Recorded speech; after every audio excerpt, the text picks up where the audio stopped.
جس جگہ میں اللہ کے قرآن کی آواز، نمازیں، اللہ کے دین کی محنت اور بندوں کی ضرورت پورا کرنے کے لیے، دعائیں مانگنے کے لیے اللہ کسی زمین کو قبول کرتے ہیں تو وہ اللہ کا گھر بن جاتا ہے۔ اللہ کا گھر سب سے پہلے زمین پر بنا ہے تو وہ مکے میں کعبہ بنا ہے۔ قرآن کریم میں اللہ تعالیٰ ارشاد فرماتے ہیں ان اول بیت وضع للناس، سب سے پہلی جگہ جس کو اللہ نے اپنا گھر بنایا وہ مکے میں کعبہ ہے۔ جب زمین بنایا اور زمین پر سب سے پہلے اللہ اپنا گھر مکے میں بنایا تو اس کی کیا شان ہے مکے کی، مکے پر اللہ کی کیا انوارات اور تجلیات گرتے ہیں۔ مکہ کہ جب اللہ کی نظر پانی پر پڑی اور اس پانی سے زمین بنانے کا ارادہ کیا تو سب سے پہلے اللہ کی نظر کعبۃ اللہ اس وقت جہاں ہے اس پر اللہ کی نظر پڑی۔ جب اللہ کی نظر اس زمین پر پڑی تو اس وقت زمین دنیا میں نام و نشان کوئی چیز نہیں تھی۔ اس پانی کے اندر ایک بلبلے کی کیفیت پیدا ہوئی، پھر مٹی کے اس بلبلے سے اللہ نے زمین کو بنانا شروع کیا۔ چونکہ زمین پہلے وہاں سے شروع ہوئی تو اس لیے اللہ نے اس کا نام رکھا کعبۃ اللہ۔ جب یہ کعبہ زمین پر بنا تو یہاں زمین جب نہیں تھی تو یہاں زمین میں بسنے والے کوئی مخلوق نہیں تھے، تو اب اللہ نے وہاں اپنا گھر بنا لیا تو اس گھر کو آباد کرنے کے لیے آسمان سے فرشتوں کو بھیجا۔ علماء نے لکھا ہے کہ سب سے پہلے اللہ نے اپنا گھر مکے میں بنایا اور اس مکے میں مسجد کو آباد کرنے کے لیے آسمان سے فرشتوں کو اتارا۔ آسمان سے فرشتے اترتے تھے اور اللہ کے اس گھر کی ہمیشہ طواف کرتے تھے۔ اللہ کے اس گھر کو آباد کرنے کے لیے ہمیشہ فرشتے اس گھر میں پڑے رہتے تھے۔ جب یہ گھر آباد ہوا، اللہ کے اس گھر کو آباد کرنے کے لیے اللہ نے مخلوق بنانے کا ارادہ کیا۔ علماء نے لکھا ہے کہ اگر کعبۃ اللہ نہ ہوتا، کعبۃ اللہ کو آباد کرنے کا ارادہ نہ ہوتا تو دنیا میں کوئی مخلوق اللہ پیدا بھی نہیں کرتا۔ اللہ نے پہلے کعبے کا ارادہ کیا، پھر اس کے بعد دنیا پورا مکمل اللہ نے کر دیا۔ جب یہ کعبۃ اللہ بن گیا، اس کعبۃ اللہ کو آباد کرنے کے لیے ہزاروں مخلوق اللہ نے دنیا میں بنائے، لاکھوں مخلوق اللہ نے بنائے اس کعبۃ اللہ کی برکت سے۔ پھر اللہ نے ایک مخلوق بنائی جن کا نام جنات ہے۔ یہ وہ مخلوق ہے جو سب سے پہلے زمین پر انسانوں کے طرح خاندان، گھر، ان کی اولاد، ان کی شادیاں، ان کی خوشیاں، ان کے موتیں، ان کی زندگیاں بسر کرنے والی یہ مخلوق تھی۔ جنات کے پیدا ہونے سے پہلے زمین پر جتنے بھی پرندے درندے تھے ان کے زندگیاں جانوروں جیسی تھی، مگر اللہ نے جناتوں کو دنیا میں پیدا کیا، پھر ان جناتوں سے کعبے کو اللہ نے آباد کیا۔ ہزاروں سال دنیا میں وہ جنات زندگی گزارتے تھے اور کعبۃ اللہ میں عبادت کرتے تھے۔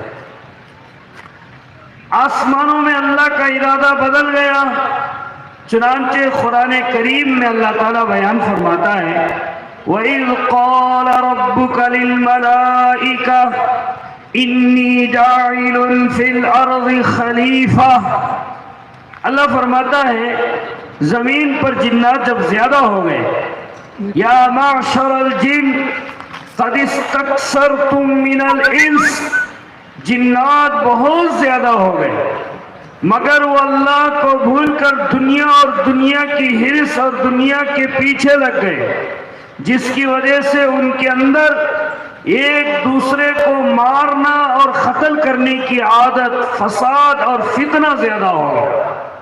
تو پھر اللہ کا ارادہ بدل گیا۔ اللہ نے سوچا کہ اس کعبے کو سجدہ کرنے کے لیے ایسے مخلوق کو بناؤں گا جو دنیا میں زندگی بسر کریں گے، جناتوں کے طرح ان کی خاندان ہوں گے، وہ کھائیں گے اور پئیں گے، ان کی اولاد اور بچیاں بچے ہوں گے، مگر وہ میرے گھر کو جب آئیں گے تو میرے گھر سے آئیں گے، میرے سامنے سجدہ کریں گے تو دنیا کو چھوڑ کر سجدہ کریں گے۔ تو اللہ تعالیٰ نے اس کعبے کو آباد کرنے کے لیے آسمان میں اس کا ارادہ ہوا انسان کو پیدا کرنے کا۔ جب اللہ کے دل میں ارادہ ہوا کہ انسان مجھے پیدا کرنا ہے تو اللہ قرآن میں بیان کرتا ہے کہ اللہ نے سب سے پہلے پورے فرشتوں کو بلایا۔ جب اللہ کے سامنے فرشتے آ کر بیٹھ گئے تو فرشتوں سے اللہ نے کہا وَإِذْ قَالَ رَبُّكَ لِلْمَلَائِكَةِ، اللہ نے فرشتوں سے کہا انی جاعل فی الارض خلیفہ، دیکھو میں زمین میں ایک انسان کو بنانے والا ہوں، وہ انسان میری تعریف کرے گا دنیا میں جیتے ہوئے، زندگی گزارے گا دنیا میں، لیکن دل میں میری محبت کو لے کر پھرے گا۔ فرشتوں نے کہا کہ اللہ ایک جنات ہے جو دنیا میں خون فساد کرتے ہیں، اگر تو انسان کو پیدا کرے گا تو وہ بھی وہی کریں گے، ان کو پیدا کرنے سے کیا فائدہ ہوگا؟ تو اللہ نے فرشتوں کو خاموش کرنے کے لیے جواب میں کہا انی اعلم ما لا تعلمون، میں جو جانتا ہوں تم نہیں جانتے، میں جو سمجھتا ہوں تم نہیں سمجھ سکتے، میرا ارادہ ہے انسان پیدا کرنا۔ چنانچہ پھر اللہ تعالیٰ نے اللہ کے 4 بڑے فرشتے جن کے اوپر آسمان اور زمین کے سارے کام اللہ نے کھڑا کیا ہے، ان میں سے ایک فرشتے ہیں جن کا نام اسرائیل علیہ السلام ہے، لوگ ان کو ملک الموت کے نام سے یاد کرتے ہیں۔ حضرت آدم علیہ السلام کو جب پیدا کرنے کا ارادہ کیا، تفسیر ابن کثیر میں البدایہ والنہایہ میں لکھتے ہیں کہ اللہ نے اسرائیل علیہ السلام کو بلایا اور فرشتے کہا کہ میں نے جو زمین بنائی ہے، زمین کے الگ الگ حصوں میں جا کر تم مٹی لے کر آ جاؤ۔ پھر وہ فرشتہ اسرائیل زمین پر اتر کر جہاں جہاں سے ان کو پسند آ جائے وہاں سے مٹی کو لے کر اللہ کے دربار میں حاضر ہوتے ہیں۔ پھر اللہ نے اس مٹی، ساری دنیا کی مٹی کو ایک جگہ کر کے ہم سب کے باپ، سب سے پہلے انسان حضرت آدم علیہ السلام کو اللہ اپنے ہاتھوں سے جنت میں ان کو بناتے ہیں۔ علماء نے لکھا ہے اربوں کھربوں لاکھوں کروڑ اللہ کے مخلوق زمین میں، جنگل میں، دریا میں، آسمان میں، ہر جگہ اللہ نے بنایا ہے، مگر کسی کو اپنے ہاتھ سے نہیں بنایا۔ جب آسمان بنانے کا ارادہ کیا اللہ نے اور زمین بنانے کا ارادہ کیا، آسمان سب سے بڑا جس کو دیکھنے کے بعد انسان کی نظر ختم ہو سکتی ہے، مگر آسمان پورا کچھ دیکھ نہیں سکتا۔ زمین اتنی چوڑی، اتنی بڑی ہے، اتنی بڑی زمین اور آسمان کو بھی اللہ نے بنایا تو قرآن میں اللہ کہتا ہے میں اپنے ہاتھ سے نہیں بنایا، بلکہ میرا ایک آرڈر ہوا، میرا ایک حکم ہوا، بن جا، تو آسمان بھی بن گیا، زمین بھی بن گیا۔ جنات کو، فرشتوں کو، دنیا کی ہر مخلوق کو اللہ نے بننے کو کہا، وہ بن گیا۔ لیکن انسان ایک ایسی دنیا میں مخلوق ہے جس کو اللہ نے جنت میں بیٹھ اپنے ہاتھوں سے بنایا۔ جب اللہ نے حضرت سیدنا آدم علیہ السلام کو اپنے ہاتھ سے بنایا ظاہر سی بات ہے جب پرانوں کے سامنے چھوٹوں کو اور بڑوں کے سامنے نئے کو عزت ملتی ہے تو دشمنی بھڑک جاتی ہے۔ چنانچہ اللہ تعالیٰ نے قرآن کریم میں ارشاد فرمایا ہے،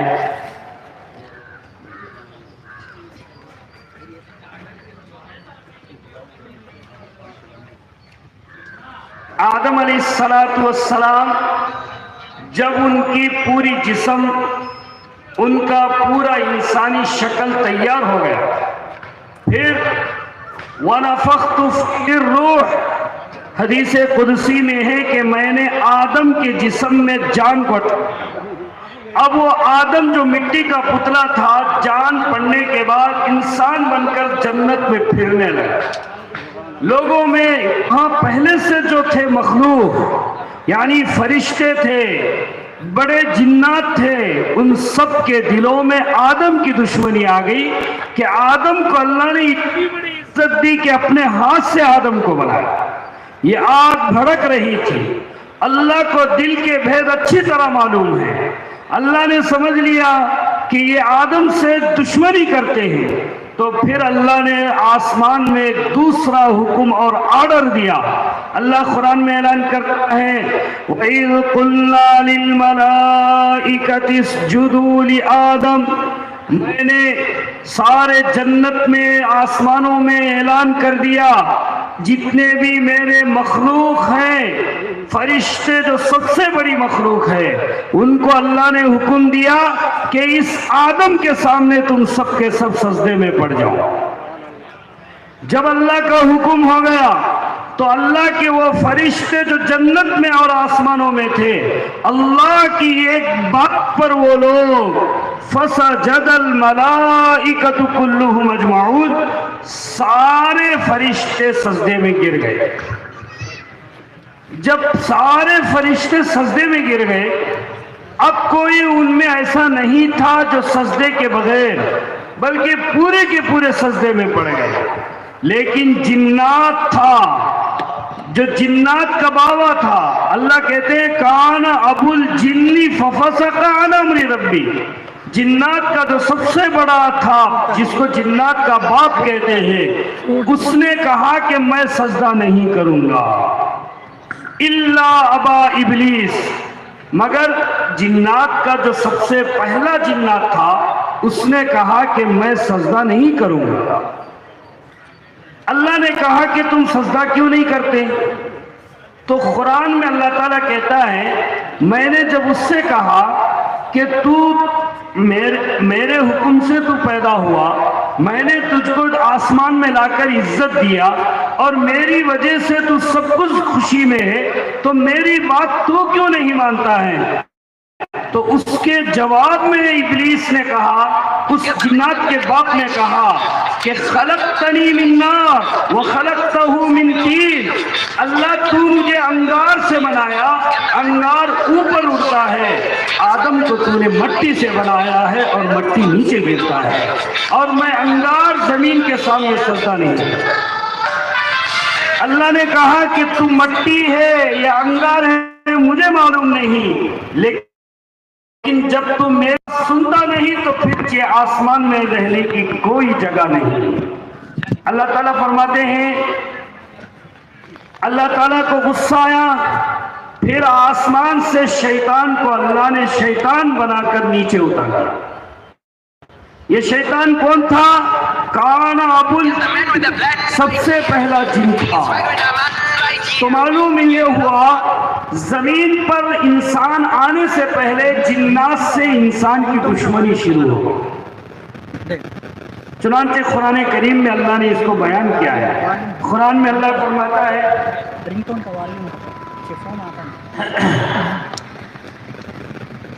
بھائی ماشاءاللہ